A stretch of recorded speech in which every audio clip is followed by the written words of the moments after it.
तैनकारा से मिली हमरा गांव के लेबर सुखारी कहेला कि हम नाहिए कमाम तो कौन हम का उखाड़ी। और एक काम बानू दिन भर में 100 गो ईंटा ढोडी कही कि हमार 300 बनिहारी हो गल बहू। इनकारा से मिली हम मिस्त्री अकलू।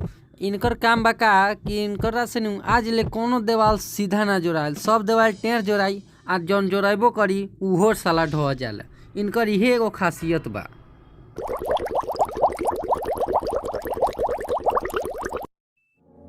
तनी एकरो से मिल मंगरुआ बड़का झगड़ुआ क लेवेला मिस्त्रिये से मार आ काम धंधा छोड़ के हो जाला साला बीचे काम में से फरार। एकरा कोनो ठिकाना नहीं के कि काम करी कि ना करी।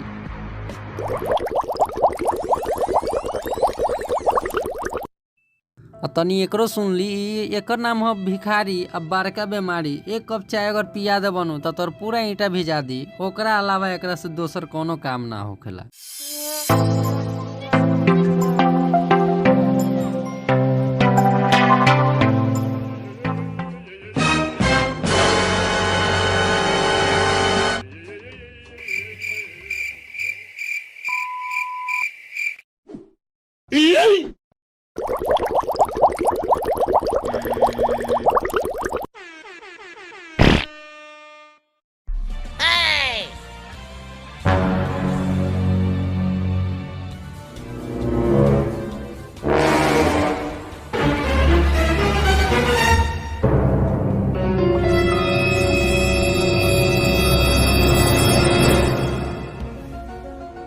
Denied.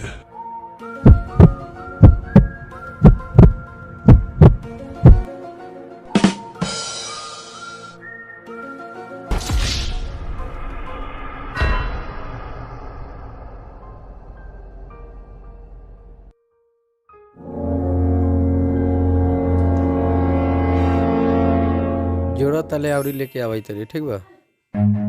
Run.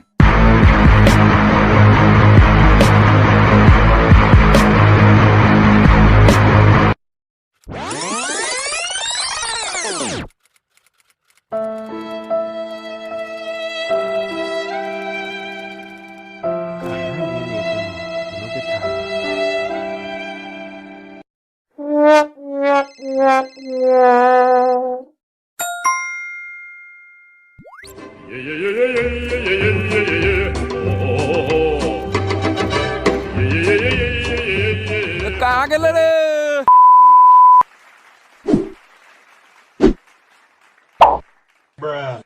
कहाँ गे रले ह? पेशाब करे। तू कहाँ गे रले ह? खनी खाए। सब खाते और मुथते रह जेबे, काम ना होई। काम करे हाल बड़े एलन न ईंटा बा न गिलावा बा। काम छोड़ दू का एलन? तोहनी के चाल रहन ठीक नहीं खे। बिहान से कमाए तोहनी दोनों गोड़ा न आइए। काहे न कमाए हम, तू अपन काम कर हम अपन काम करते ठीक बा। ज्यादा मत बोला समझ लो। तो कहाँ गे रले ह तू? उतना ईटा रखल पहले ओके जोड़ा ना ओकरा बाद में फेन तक गिलावे नहीं खे। ईटा आगुए में बताइयो नहीं खे जोड़ाई। ही जोड़ू जोड़ेला कुछ होइले ना बा एलन। और गिलावा वाला साला केने बारे? गाड़ी का देले रे साला। मरबे का तू? गाड़ी का देले साला। स्त्री के मारी तक काम उम ना होई अब।